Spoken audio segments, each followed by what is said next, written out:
Jamen hi guys. Гэдэг өдөрлөө өдөр. Өнөөдөр хөдөлгөөд зураг хөдөлгөөн гэдэг юм биш гинэ. Замээ. Тэгтээ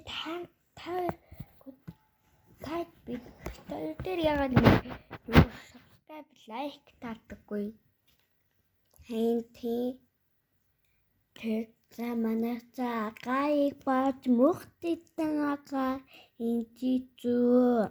Намаг бас гэрэл инжи зүү.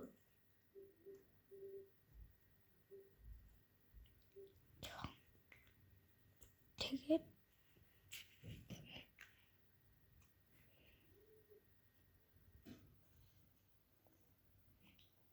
Jamen hi. Энийг үгүй нэмш. Өнөөдөр тэгтээ зураг хөдөлгөөн гэдэг юм амар шимшиг юм. За энийг үгүй мандагцаа. Тэгээд тарт. За. Энийг бичлэгийг хийхээс өмнө лайк болон subscribe бутан арчаараа дээр баггүй байх юм бол та бүхний комментчин дотор маш цаваа байх болно. Би өөртөө гарцсан дээр. За энэ 8 бичиг юм үзье guys. Энэ 2 дугаар эпизод. За би ийм 8 бичиг юм үзье. Тэр юу вэ гэхээр дэлхийн үндэс болгонд жинхэнэ далхаад явж байгаа юм шиг тийм бүгдийг харж болдог тийм гайхамшигтай платформ гэдэг шүү дээ. Тэгээд та бүхэн их платформыг ер нь яаж ажилладаг вэ гэж гайхаж байгаа бол ерөнхийдөө маш олон машин дээр нэг 360 градусын камера ингэж зонгууд явуулдаг байсан. За зарим болон дахуугаар ингэж машин явах боломжтой байсан.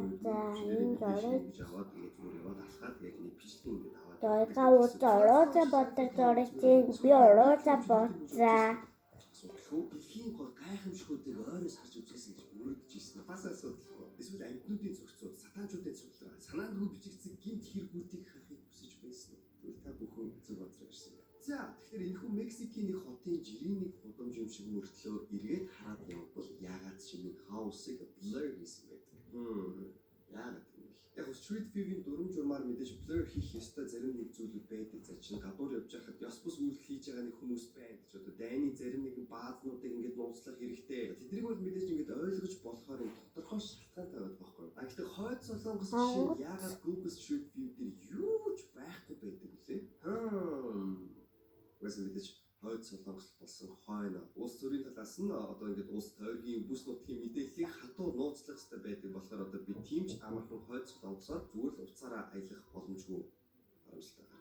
Яг л ганц хоёрын зургууд бол байдаг. Тэгээд тэд нар нь болохоор зүгээр нэг тэрнгүүр аялж явж исэн тийм туристуудын тавьсан зураг бичлэгнүүд байдаг. Тэгээд тийм хойд солонгос тийм жижиг сонин нууц байгаа гэсэн сайн хараад анзаараад үзэх юм бол яагаад ч юм зарим нэг газар нэг нутгийн бүсүүд зүгээр нэг бидний мэдих юм blur хийгдсэн биш юм бүр бид маш сонин хав хараар ингээд будцсан байгаад ганцаа. За окей, энэтхэглүү явъя л да. За чинь энэтхэгт ингээд нэг юм хитэн жижигхэн арлууд байдаг юм байна л да. За энэ арлаас цаашлаад далааг нь ажиглах юм бол далааг ажиглаад үзэх юм бол энэ далайн дотор нэг юм сонин сэлж байгаа зав. Тэгээ чухам юу сэлээд байгаа юм бол гэдэг ингээд жоохон ойртуудад харангуут яг зарим нэг хит ингээд дээшээ уснаас төвийцсэн юм гэмээр тэр зүйлсүүдийн ягаад ч Google-ийн ажилтан бид нар энэ зүйлийг харж болохгүй гэдэг ингээд хараар ингээд наацсан байгаа. Тэгээд энэ зүйлийг Google-ийн ажилтнууд өөрсдөө яг шийдсэн гэж юу? Эсвэл өөр хүмүүсийн нөлөөнд тэр зүйлийг хийх шаардлагатай болсон. Илүү дээгүүр алтан тушаалтай хүмүүс тушаасан юм болов. Гэхдээ яагаад?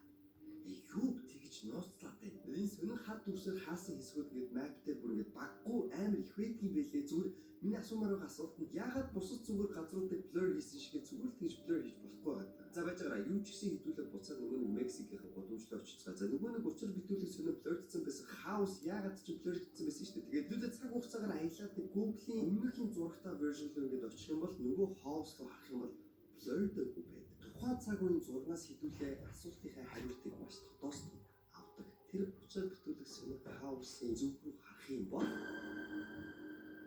тэгээд энэ зүйл зүгээр л Google дээр байж ирсэн. Яагаад? За тавьж энэ яг үндэ зүгээр л гэж хэлэх. Аны бичлэгүүд дуустал. Ани 17 8 минутын дараа. Таны яагаад гэнэ? хамгийн сонирхол хэрэг тийш аялах хаашаа очиж байрлах уу ямар гоё хаусыг хүрээс болох гэж харж ирсэн чи